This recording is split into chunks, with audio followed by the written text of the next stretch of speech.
And to our friends joining us abroad, good evening. Welcome to Mirage Talks. Today, we bring to you a fireside chat panel on value of leadership and leadership of value. We welcome Inbal Ariely, author of Chutzpah, founder at Synthesis, Ari Shen, a dear friend of the Mirage Institute, board member, fractional CXO of Technologies, and Lynn Brandt Venture Development. Thank you all for joining us today. Let's get started. Thank you, Christy. So a few housekeeping rules before we start. We're going to have a free form of a chat and a panel with our three panelists, where I will ask the questions and each one of them will answer at his own turn. I just ask all of you to keep muted until we get to the Q&A section. We'll try to have this session going for about 45 minutes, so it will leave plenty of time to ask direct questions. So without further ado, let me jump first into the first question. And Inbal, we'll start with you, followed by Ari and Len.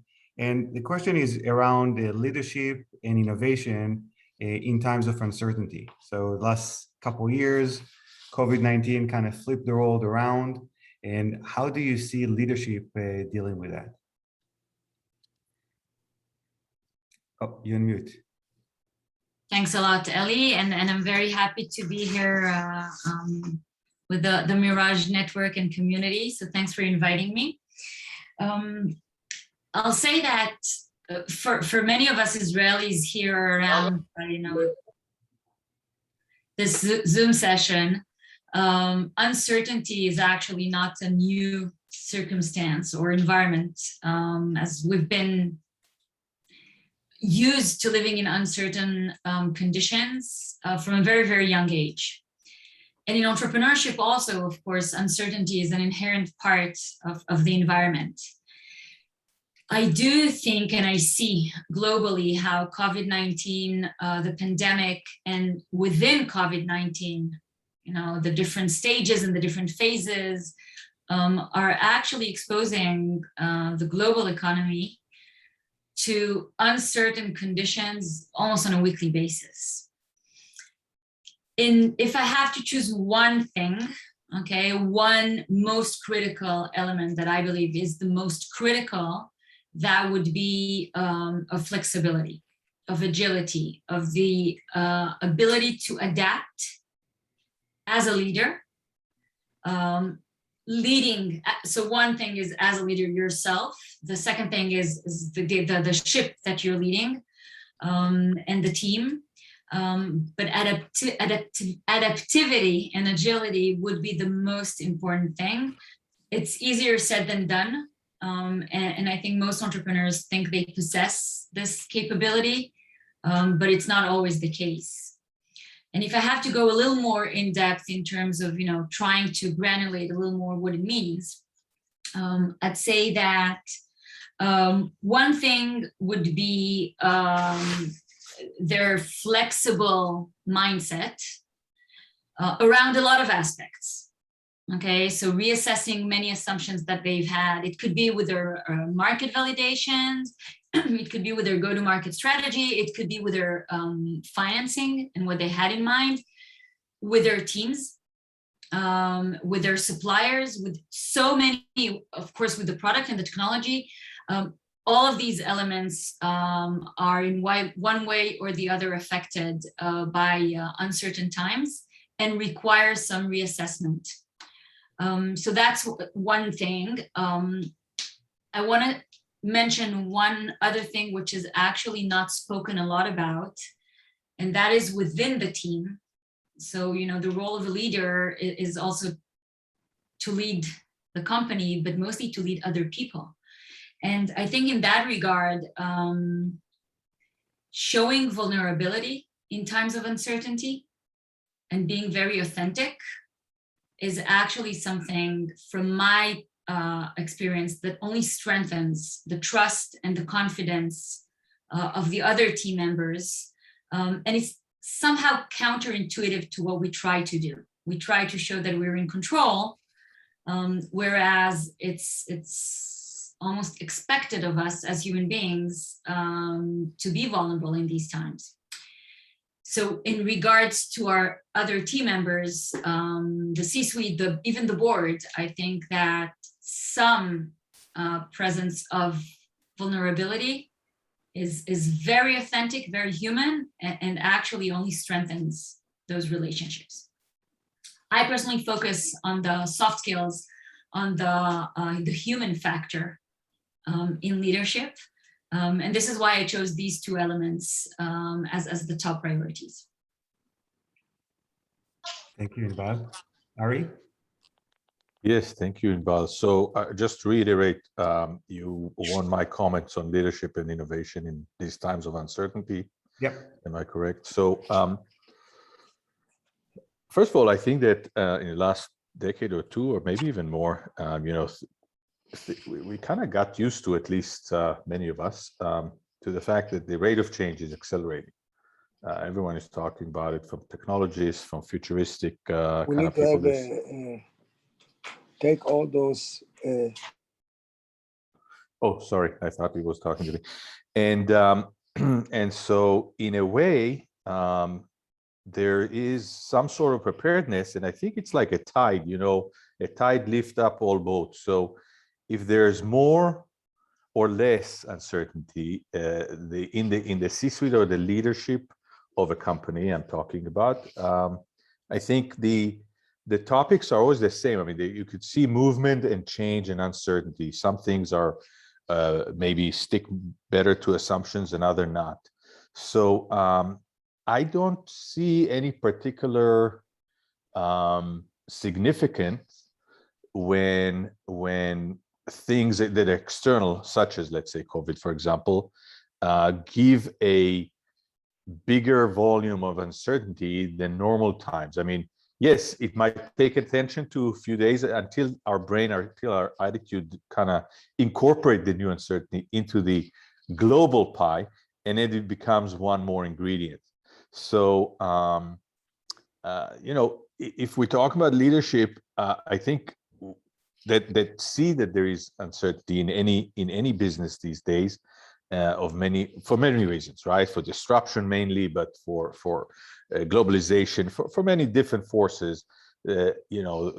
People started to write books about how to manage with paranoia, such as the CEO of Intel and so on. So they start, and that was a couple of decades ago, they started to kind of show that they are embracing actually that change and uncertainty. And I think that the tools, which I kind of hear from many, and I align myself along those tools, is that in good leadership scenario, you surround yourself, right, with capable folks. You transfer yourself from, let's say, a doer to a leader. And with respect to the C-suite, just like Inbal mentioned them, you give tools on one hand, and you hold to certain accountability. You delegate and you monitor, and you kind of raise with the flow of that uncertainty, because the know-how and the knowledge is around you, and you have to keep your eyes on the target, be positive, and lead the various teams or the company. So that is my opinion about how much of a factor is that uncertainty of the last year as opposed to previous. Again, there was an event, it had its kind of effect, but rather quickly, people started to understand the trends and the forces, and again, apply the same attitude on how to manage that particular uncertainty, and don't forget to put in proportion with the other sides of uncertainty within running a business. And of course, the top priorities, for leadership will be to continue to support and ensure that the business is sustainable. Thank you, Ari. Len. It's a tough question to have anything really useful to say to be worth your time. I guess a couple of points come to my mind. Certainly, there's always uncertainty in any venture's life. And so my experience is, by the way, I should say, is limited to younger growth ventures. I don't have a lot of, I don't have any expertise whatsoever or experience in what it's like to be a leader in General Motors or what have you. I understand that in the venture community world. Okay, having said that, you know, if we think about it from just to steal from a financial valuation or financial terms, like the stock market, we say things that affect the overall market, that's beta. We measure that. It goes up in the rising tide that Ari referenced. Sometimes references beta, and the things that affect the individual aspects of an individual company or stock, we call that alpha. So this subject, we say, okay, so beta has increased in the venture's life. There's uncertainty that's affecting everybody. But beta in a young venture's life is still, you know, nowhere near, in my mind, as significant as the things that affect the venture itself, the alpha side of the equation. So by definition, I think ventures deal with uncertainty and lots of it all the time. So I don't know that I have anything particularly useful to say that when the rising tide or lowering tide affects everybody any more than I would say about the whole subject of such a challenging thing to do as to develop a venture. Now, having said that, I'll make my one or two comments about leadership in that world. Who's the leader? Who's the leader of a young venture? I mean, leaders, in my mind at least, are defined by followers. That followers are willing to follow for whatever reason. There is no right, there is no wrong. A leader is only defined because followers follow. So now we're talking about people that want or think it'd be useful if the followers will follow. Well, who is the leader? And in a young venture, it's a really interesting question from my limited observations, because I've either been part of or guided several young ventures just getting going. And it might be, I don't know, 3, 4, or 5 people that really have gotten together, talked about and agreed there's a great opportunity, a great vision, and let's go do this. And they decide to do it. Great. Who's the CEO? That's a very interesting question. So my experience has been this. The CEO in general is a person with, at that moment in time, the most knowledge, has the most contacts, seems to know the most about the marketplace or the technology, just has the most knowledge. That person, that's the general manager of the whole venture, the CEO, what have you. That's really interesting because that knowledge advantage, it lasts for a while, but not that long. It lasts for 6 months. After that, who do we want to be the leader? Who do the followers want to follow? And I think ultimately that changes from the best knowledge to, hey, I trust their judgment. The best judgment. May not have the best knowledge, but in the end of the day, I sort of think I want to follow them. So my only point of relating that to uncertainty is sometimes on times when we are nervous, that can shorten up a bit from that best knowledge or best judgment, because crisis or uncertainty, something short of crisis, allows us to recognize maybe a little earlier who really is the parties that, or the individual that we're all comfortable following. And sometimes we all surprise ourselves. So for my 2 cents, it's quite often not the person that starting group, that founding group started with. And then that changeover can be, challenging. Sometimes I have something to do with being helpful to it, but that's my couple of comments about leadership in a young venture, and how uncertainty sort of, adds a little bit of impact and maybe shortens the process of getting where everybody wants to be, which is good judgment in building a venture. Okay, those are the only useful things I have to say. Sorry. Okay, thank you, Len. Let's shift gears and talk a little bit about leadership and value. So the value of a private company is on the eyes of the beholder, which is very subjective. But shareholders and investors always want something more concrete. Can leaders give it to them, and how? And we'll start with you, Len, and move to Inbal and Ari. Well, this is one of the few things I actually feel like I do have something useful to say. And it's one of those places where, even though, and I've chatted a little bit with some of our colleagues here, even though I generally have the viewpoint that the people running the leadership or the general management doesn't truly have to be, expert at anything. And hopefully they're surrounded by a great team and advisors who have expertise.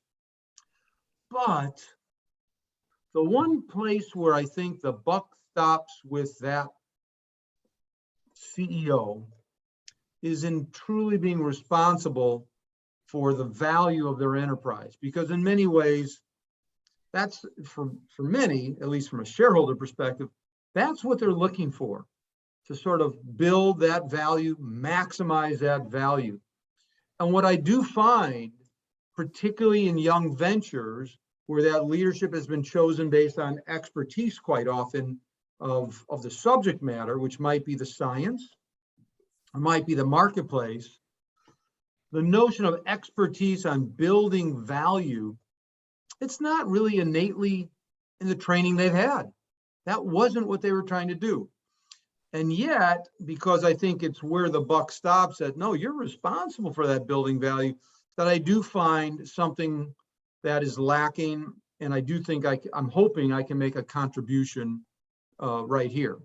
And the way I think I'd like to do that is, while we can talk about things in general, I think we can all learn a little bit more, sometimes better, by having some good specific cases to illustrate a point or two. So I'm going to take some liberty and do that. I'm going to go to share screen, Ellie, and hopefully this will work. And I'm going to show up an example here. Sure. Can you all see Yep. a screen? Okay. This is actually something I received from a friend of mine, who I probably will, who I've been sort of trying to be helpful to, actually overseas, not in the US. And they're trying to look at the notion of the value of their company now, and trying to compare it to other comparables, just to try to talk about the value of their company and why they think their company is worth what they think it is. So what we see here is they brought up, this is the only slide in their investor deck that talks to the subject and brings up some comparables. And what you see here is all sorts of companies somehow related to their field.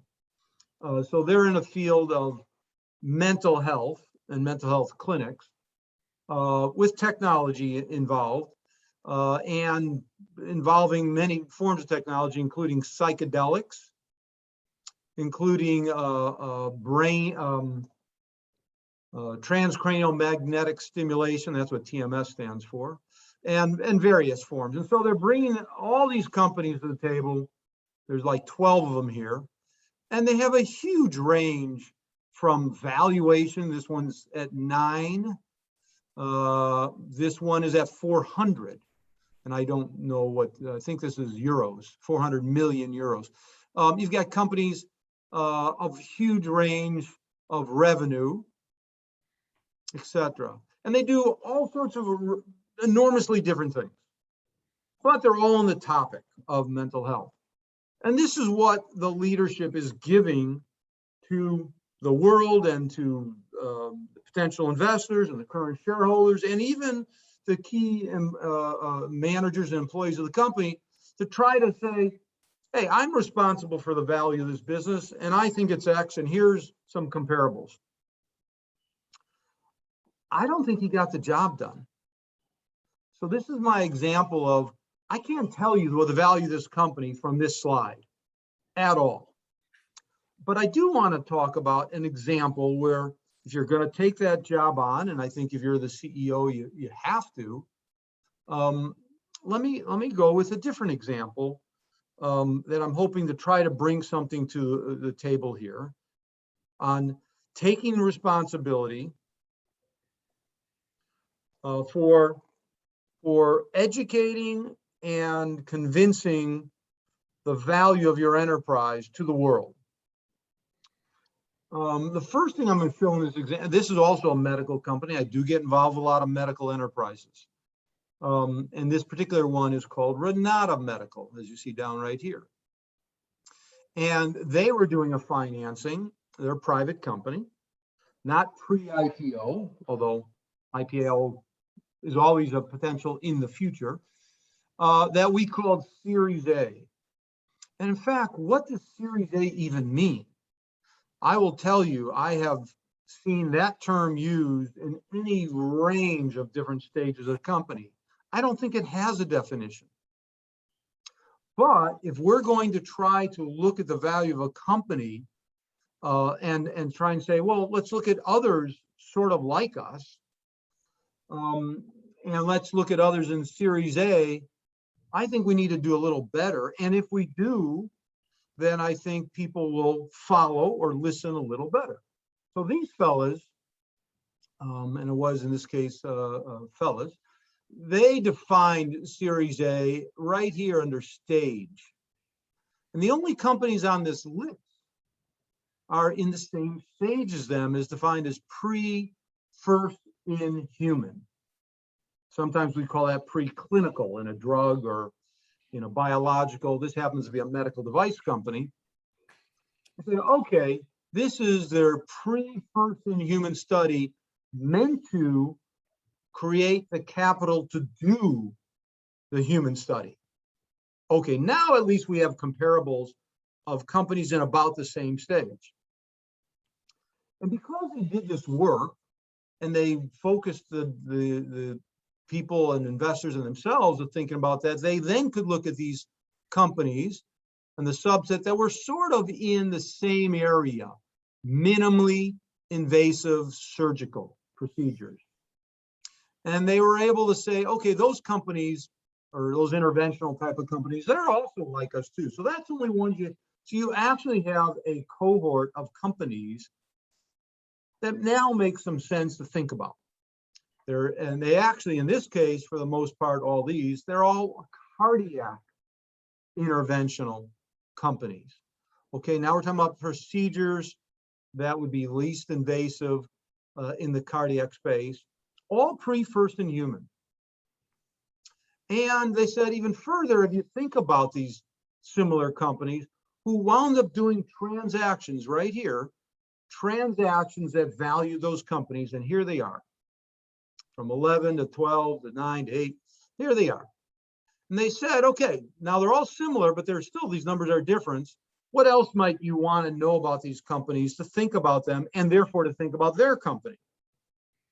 I said, well, the market size of what they're developing, pretty relevant. If the market's really much smaller, the market opportunity in the future, if they succeed, will probably be much smaller, and they're not going to be as big a company as valuable company. So they looked at the worldwide market. And here it is, 600 million to 198. So now we've got, oh, and by the way, the valuations of the smaller one, well, it was smaller, and the valuation of the larger one, it was larger. And they said not only the worldwide market, but they're not really in business to develop market or sales. They're in the business to develop profits. And they looked even at a finer tune of the worldwide profit potential. And then they looked at another factor. They said, okay, we're raising money in this value. How much? And here's the money that's been raised to date. And here's an additional money that's going to be needed after this financing. If there's a lot more additional money, then okay, there's going to be a lot more dilution made. So now they have a relative cohort of companies. They've done the work. They've taken the responsibility. They defined a set. And I often think that management leaders, they need to be the authors of their plans, the authors of pretty much everything, and the outsiders that are invited to be shareholders, investors, employees, you know, they look at it. You've done the hard work of being the author. Let them be the editors. They like, you know, for them to be the authors, that's a lot of work, and they may not do as good a job. So they, as authors, created the right comparables, and now could have quality conversations and say, okay, what's the value of this company, Renata Medical? Okay, then they went one step further, and they said, well, this particular company, Harpoon Medical, it's a structural heart implant, as is theirs, an implant, a stent. They said, you know, that's a company that actually is very similar in stage, and they know a lot about it because their old employer, which was in this case Edwards Life Science, they actually bought the company. So they know a lot about Harpoon Medical. And they said, well, let's look at when they were in this stage, what happened. Let me see how I can change slides here. Oh, here we go. And they said, okay, pre-first in human study, they accomplished a valuation at, I think it was $11.7 million right here. And they did their first in human study, and it was successful. And they did another financing, they call that Series B, to do their pivotal trial. This one happens to be in Europe. It could have been in America, so it's a CE trial. So all to get the right to sell the product actually to hospitals and use it. And they said, they did the valuation here. They did this first in human study. What happened? The valuation in that year, actually 5 quarters, doubled. And they did this one, or a little bit more. Okay, doubling in 1 year, 100% return on money for this stage of risk is what the market demanded and what they got. And then the next valuation was at twice the high price. A good return to the people that invested in this round, 100% return in 1 year. He said, okay, that all worked. That financing was done, the A financing was done, and the B financing was done. And the exit, right around 280 million, I think it was. And gee, that was very close to their target. That's a pretty good analogy. So they found not just a cohort of companies, and out of that cohort, they identified one that was a very good analogy, so that their investors, as they were seeking investors on the value that they think makes sense, could look and compare, because it really did happen this way. And let's use that knowledge. So they did that, and then they plotted their strategy right here. Here's now the potential Renata. They had a very, very similar strategy. Okay, here's their valuation. It's about the same. What they believe their valuation on the next round would be about a double. And if it all worked to their pivotal trial, the investors would get a really nice return of 12 times their money in 4 to 5 years. And they raised capital that way. They raised capital. So now they were able to justify, and they said, okay, if it all works, however, by the way, how did it work out? So in Harpoon's case, right here, they created the exit comparable slide. In Harpoon's case, it exited for $269 million, providing the kind of return that they were targeting. They actually believe, based on this, that they have a similar market and similar profit potential, that's a reasonable valuation if it all works well for them too. So what's my point? I'm not going through this, and I'll get rid of the share. My point is this, and I know I've taken up a lot of time, but this is probably, I hope, the most useful thing I have to say, is the leadership is responsible for the value of their company and educating everybody to it. And that doesn't happen. You don't get followed just because you pick a number from the sky and say, this is it. You are responsible for the selling of that valuation and that security, just like you're responsible for the selling of your product. You got to do a good job. You got to make sense out of it, and be a good author. So I've meant to, what I hope to do is show you not just the talk about leadership, but the leadership of value in sort of a concrete early stage example.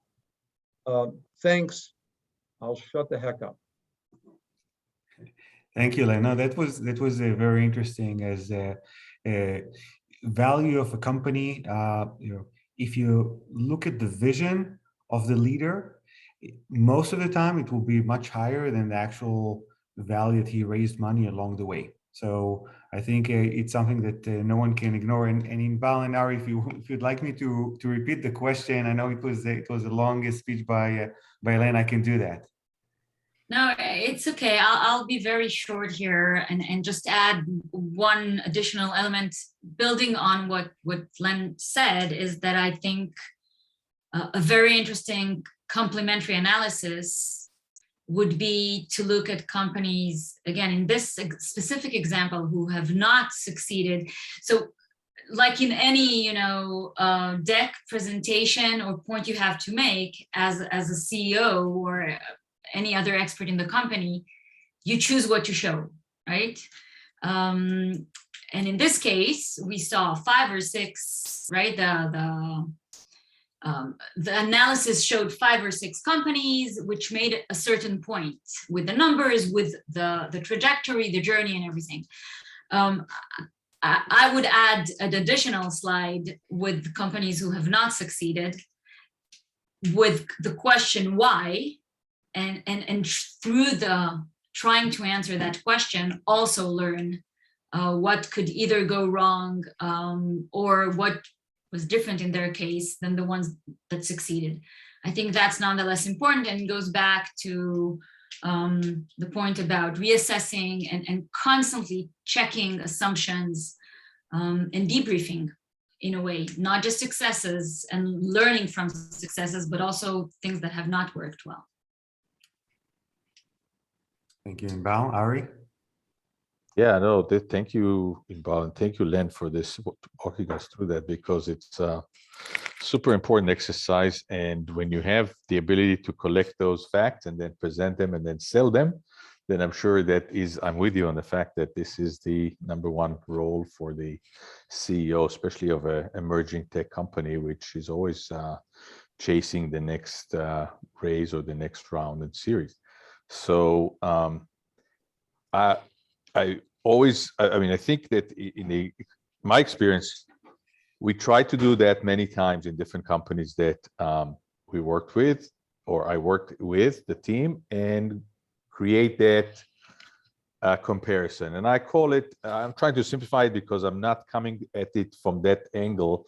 I mean, Len's knowledge and understanding of this space is, as a VC and an investor, is much deeper. I always kind of try to compare it, simplify and explain to people that it's like real estate valuations, right? I mean, what do? Somebody comes and brings the comps, and the comps are falling within different columns that are okay: square footage, number of bedrooms, last sold, upgrades, bathroom, whatever the criteria is, and you try to find. But at the end of the day, we also all know that, if somebody walks into a house and fall in love with it, then the real price is whatever the seller is willing to pay. And I think it's a combination between the two, although the more you're prepared for that scenario, the better you are. So I'm all for preparation of that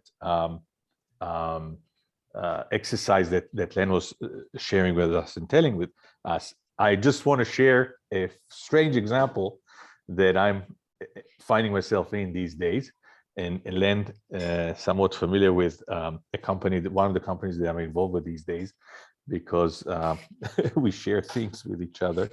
This company started 2.5 years ago and has been growing ever since, month over month, crazy, in a phenomenal rate. And reaching a point that sometimes I'm trying to kind of justify to myself, and I work very closely with the CEO. I'm actually the chief commercial officer there, so it's part of my, let's say, responsibility as well, is to build the right story for investors. So far, we haven't even sought investors, because every time that we thought, oh, okay, in 2 months, let's prepare investors, we did so well that we continued to grow without. So we did not bring external money into the company, all the way to a very strange situation that in that marketplace that we're in, which is next-gen sequencing. So it's a laboratory also in the healthcare and medical. It's not a med device, but it's basically a medical service, if you will. We do process biopsies of specific for oncology. The landscape has giants in it. Now, it's funny because the giants are defined by huge amount of money that they were able to raise. And I'm talking about hundreds of millions of dollars, close to, you know, 700, 800 million of dollars into those large companies. Yet they report quarter after quarter losing money. I find myself, and that's maybe one day I'll pick your brain, Len, on that, is that we find ourselves that sometimes I'm asking myself, are we the only profitable company in the space? Yet, of course, we're not operating that stratosphere numbers. We did not bring in tens or definitely not hundreds of millions of dollars. And we, according to a valuation that is strictly taking us, now you might, I'm trying to find apples to apples comparison. It's like, I don't know what to say even. You can't come to do the first round in evaluation of $1 billion, or maybe you can. But I'm not there yet, although all the metrics and all the signals signaling to me or to us that it's completely no comps out there to compare our performance.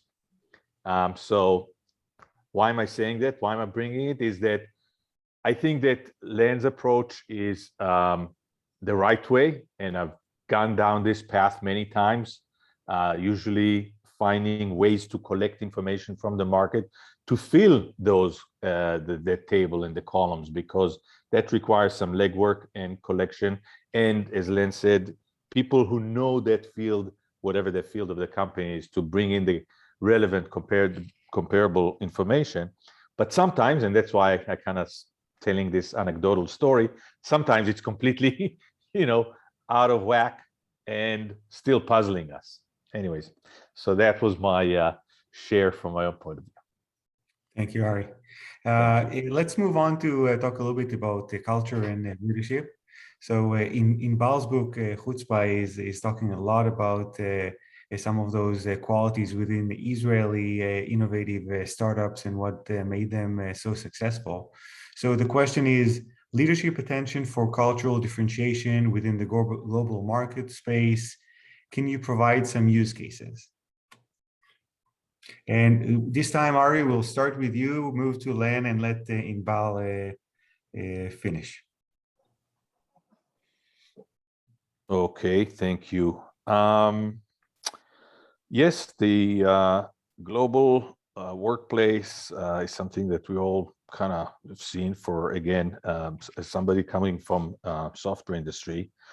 We started to see it rather early, I think, in comparison maybe to others, maybe not.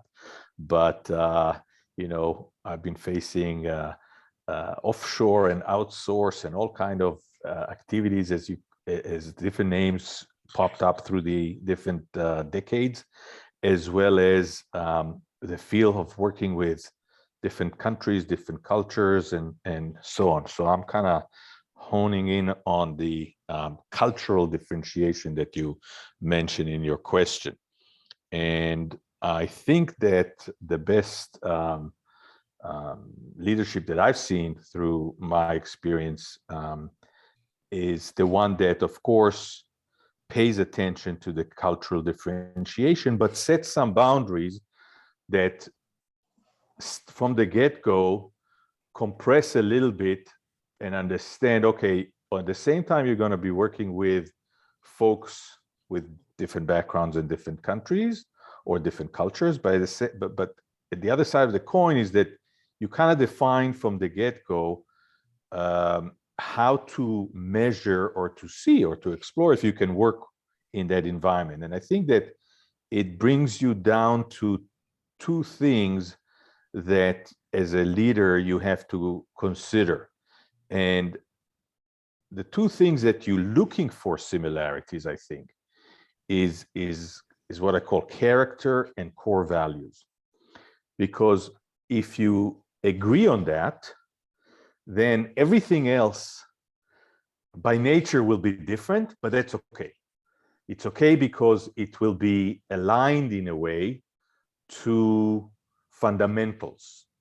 The how, when, and the different ways to do certain things, interactions or deals or sale processes or management styles, could varies from culture to culture, of course, as long as the core values that a leader should continuously promote, talk about, and maybe even set and bring back from time to time the troops into, as long as those are kind of like the guiding light, if you will, then I think that actually there's a lot of pleasure because of learning constantly from different cultures and different backgrounds, as well as a lot of fun and success, because the mixture of inputs is getting bigger. Insights are being understand better, and so it's what we need to address in a place like the global marketplace. So I have probably too many use cases, but I cannot think of anyone right now, and I feel that I spoke about it quite a bit. So I'll let somebody else, maybe someone else has a good use case. Okay. Thanks, Ari. Yeah, that was a good answer. Len. Thank you. Well, I don't think I have the experience that probably other people on this call, on this Zoom have, and I imagine we could learn from quite a bit of the audience.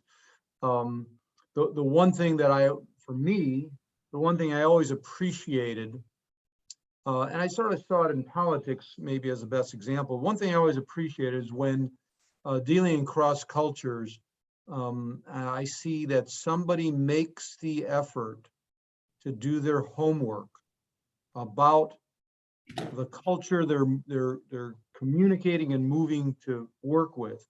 And it's obvious and evidence that they've taken the energy and time to do their homework a bit. It always seems appreciated. My best example of that, although if you ask me to do a use case, I'll tell you a different one, but my best example on the global stage where I sort of saw that being done quite a bit goes back to an old politician who, I'm not promoting his politics as positive or negative, but the guy was called the great communicator for a good reason. Ronald Reagan, when he had and he dealt quite a bit on the international stage, he always put in local lore to the group he was addressing, which was more than just the Americans, whether he used language of Germans or Russians or what have you. So I just think that it's always appreciated when the other cultural is not just respected, but invested in by the people dealing with that. If later on we have time and you want a great example of, or a different example from my experience, it actually isn't cross borders, but the CEO that explained the story later on to me later said it was the culture in his case of being a competitive athlete that was the reason why he accomplished what he did while others were challenged. And I always admired what he accomplished. So maybe I'll tell that story of time if anybody asks, but let me leave it at that, just appreciating the investment of energy and effort in what is not your culture, not just respect, but for this is how we're going to do business. That's my 2 cents. Thanks. Can I jump in with one quick observation, because I have an hypothesis here. It has to do with understanding an EQ of being sensitive and getting into the shoes of somebody from the other side of the table, the other side of the world, a different culture, and so on. And by nature, actors are trained to do so because they have to get into a persona. And so my hypothesis is Reagan, coming out of long acting career, was in tuned to such things automatically. But anyways. Well, I have a hypothesis that you're a cynic. No, just kidding. Wow, the stage is yours. Thanks. So I actually think, Arya, this was a great segue to what the way I see things, what you said about, emotional intelligence and being empathetic, in a sense, being capable of stepping into someone else's shoes. By the way, whomever that person is, it doesn't necessarily have to be from a different culture.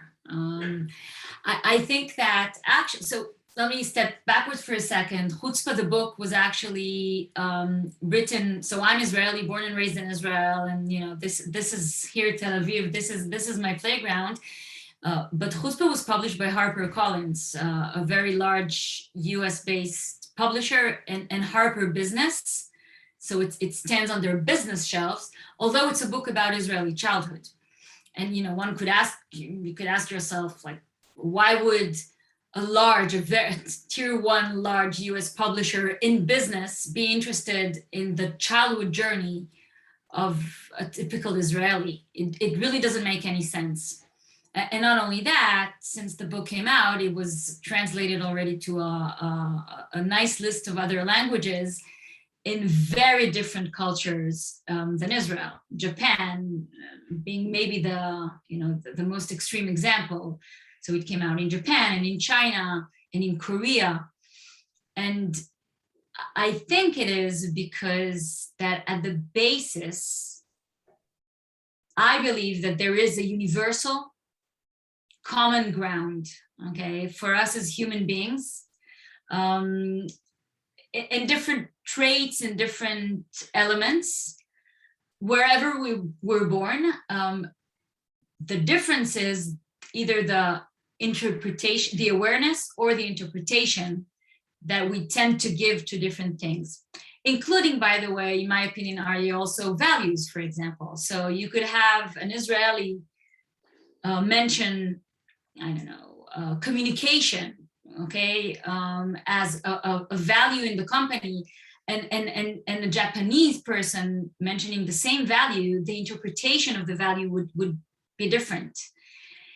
So I think that you have to go even deeper and to look at intentions, so intent and trust.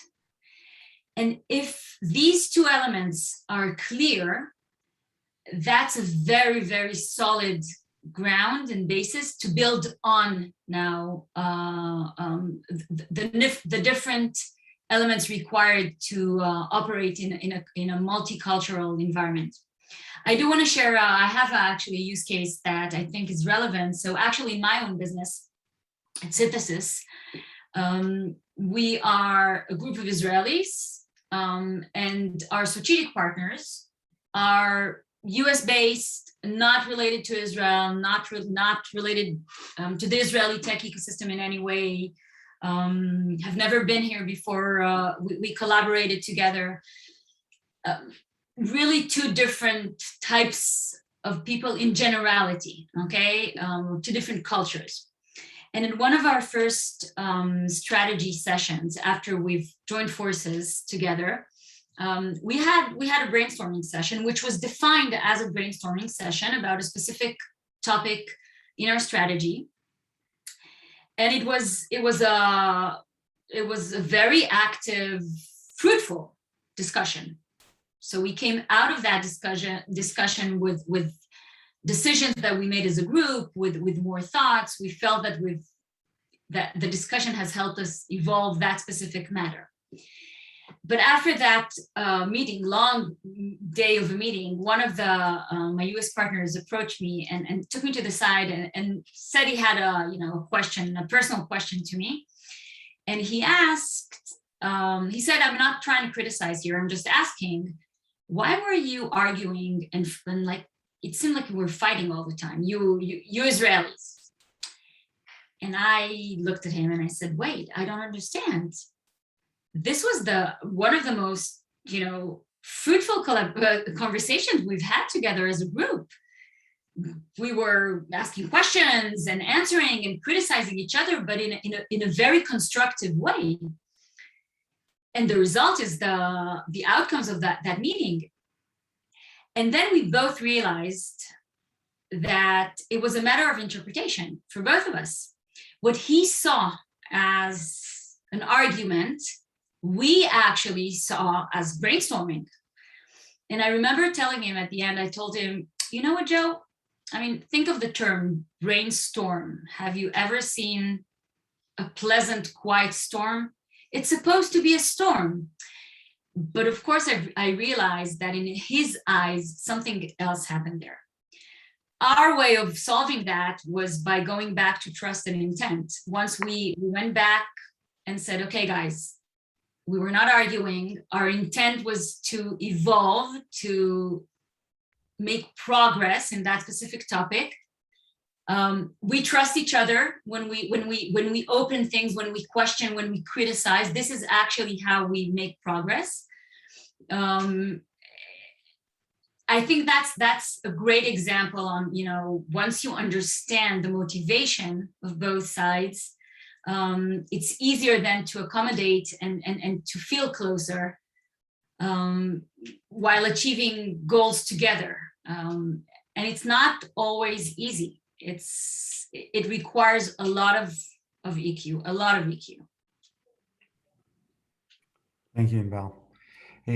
We have about 10 more minutes, give or take, and I have plenty of more questions I can ask the panel, but I wanted to open it up to Q&A at this stage. And if anybody from that is on the Zoom has a question, now is a good time to ask. So you can either write the question in the chat or open your mic and ask the question directly to the panel. So I'll give you a few seconds to do so if you wish.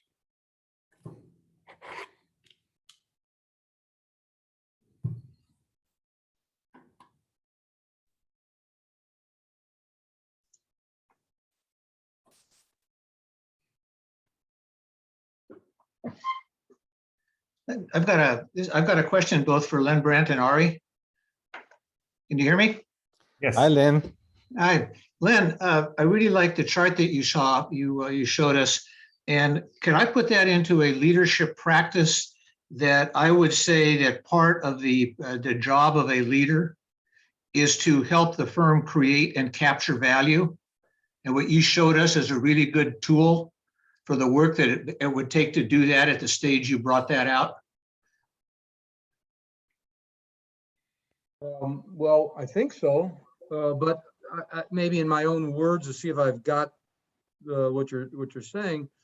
I sort of think the company is responsible for its story, and the leadership of that company is pulling that together somehow. And so in this case, it's a financial story on a subject. Mm-hmm.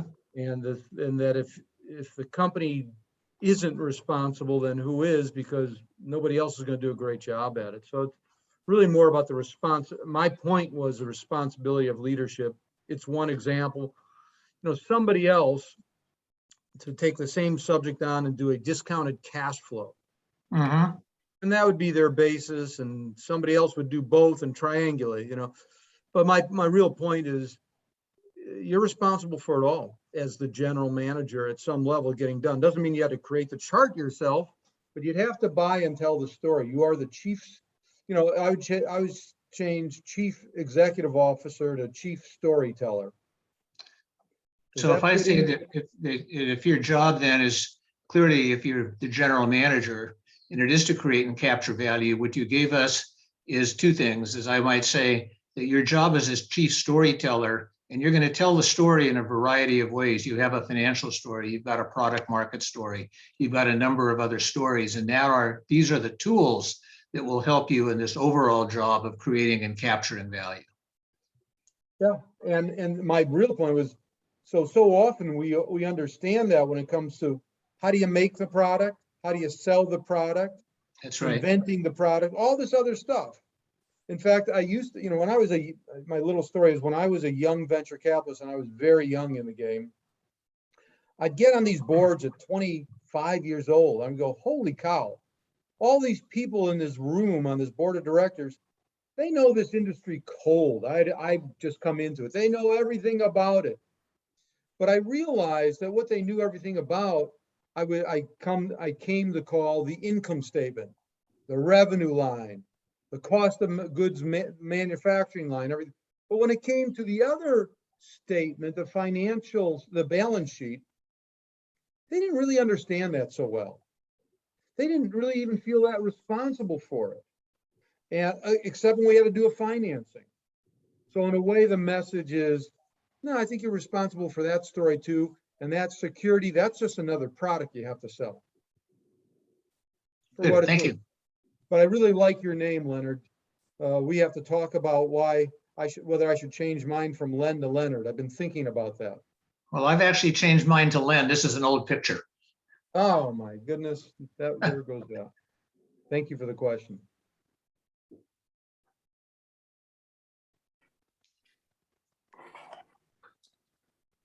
And if we put everyone else to sleep, then there's service in that too. Any more questions?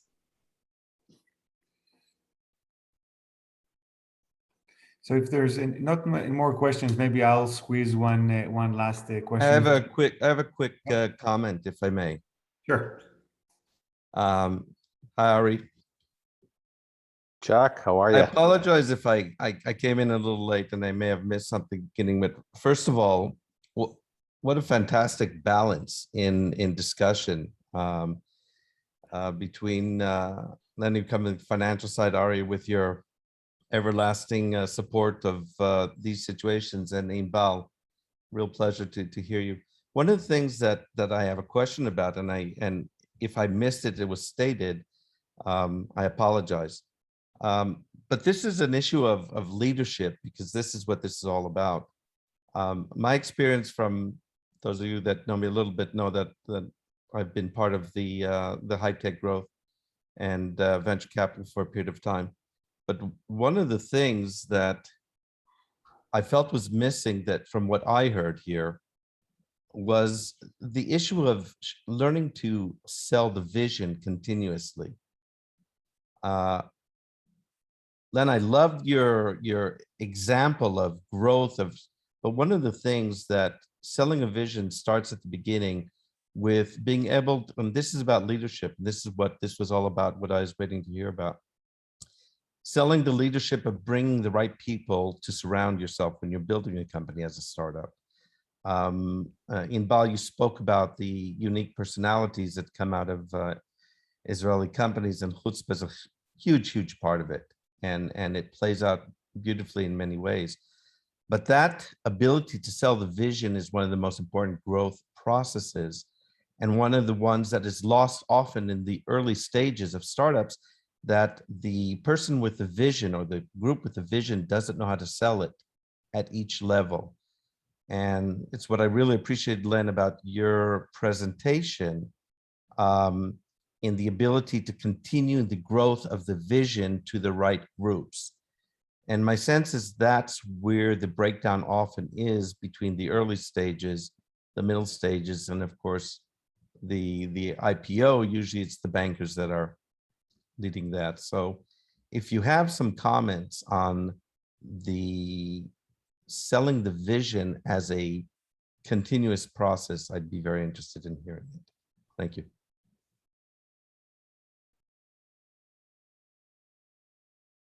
Anybody can choose to answer the questions. It's not directed. I'll just say that I don't think it's necessarily a vision.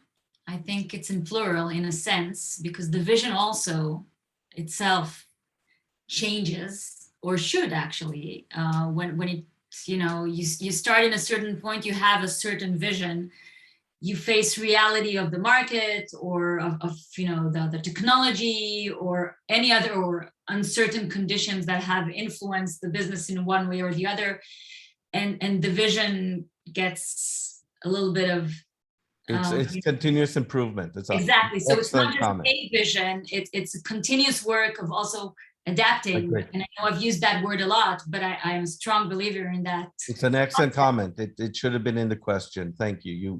You pinpointed a missing component to the question, and it's true. It is a moving target. I agree. That's what this is all about. Well, Chuck, go ahead. I'm so sorry. Go ahead, Lynn.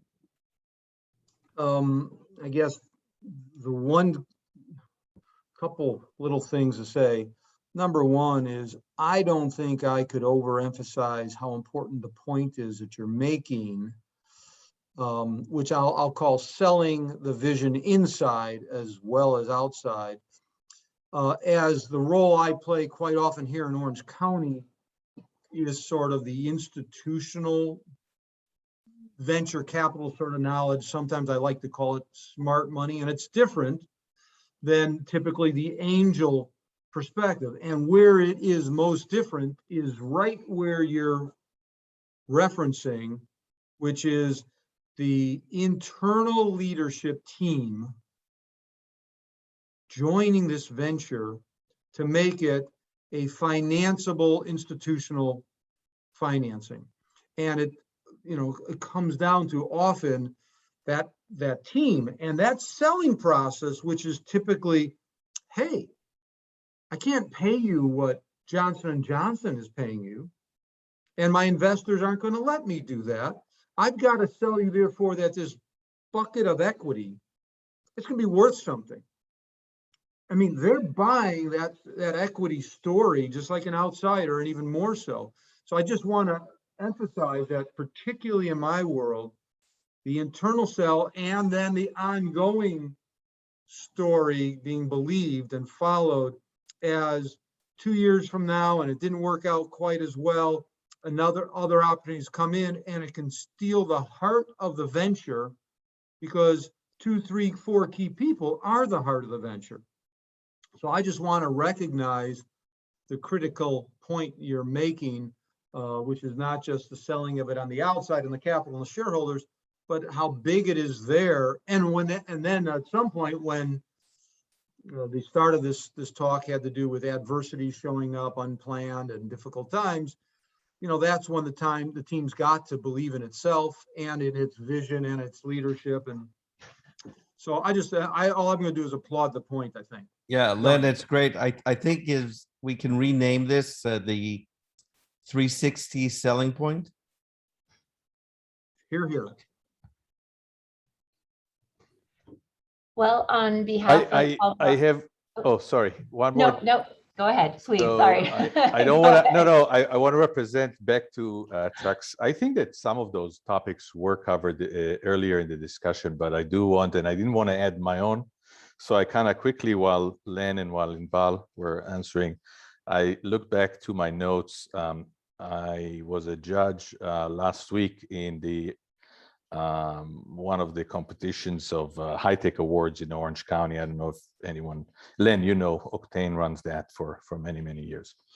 And it's been my 5th year of being a judge there. And this year I was, they have like 12 or 14 tracks. And one of the tracks that I was involved with, which was somewhat relevant to this question, was to pick the best CEO of mid-size, I should say, small, but not startups.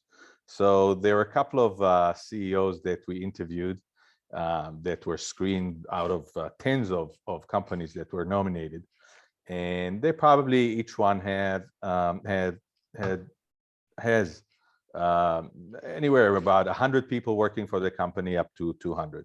And so I quickly found my notes, and in relevance to Chuck's question, I just kind of shoot some bullets that those guys mentioned in relevance to this question. So it's not mine, but of course, I was enjoying listening to them because those were the finalists, and of course they kind of reached the finalist because I'm sure they're doing something good and something right. So one of them said, in terms of high priority for the leadership, communicate, convey, align. Right, that is in relevance to the selling of the vision. Pass on knowledge, who are we and what we're trying to do, be transformative, exponential, look from a point above. And one of them described like, when you're playing a video game, you don't see through the eyes of the character, but you see your own character running around, but you have a view from above. So you see yourself from above as well as the whole landscape. I thought it's kind of smart way to mention it. And the short, one guy said, "Oh, that's very easy to do. What to do as a CEO? Yes, surround yourself with smart people, but here's some rules: no assholes, do your best, change the world." And I thought this guy kind of towards the end captured those three things. So I thought maybe it's a good timing also for this session to hit some taglines. You missed the most important one, chutzpah. Isn't that right? We have the expert here sitting. Okay, on that note, on behalf of Paul Mirage and the Mirage Institute, for everyone who joined today, thank you so much for taking the time to participate. Ellie, thank you immensely for putting together such a wonderful panel. Inbal, Ari, and Lynn, thank you for enlightening our Mirage tribe. Thank you everyone for joining us. Shana tova. Thank you, Shana Shana. Tova. Yes, Shana Tova to everyone. Thank you. Thank you. Shana Tova. Bye-bye. Shana Tova to everyone. Shana Tova. Inbal, can you stay on this for just a moment? Are you gone?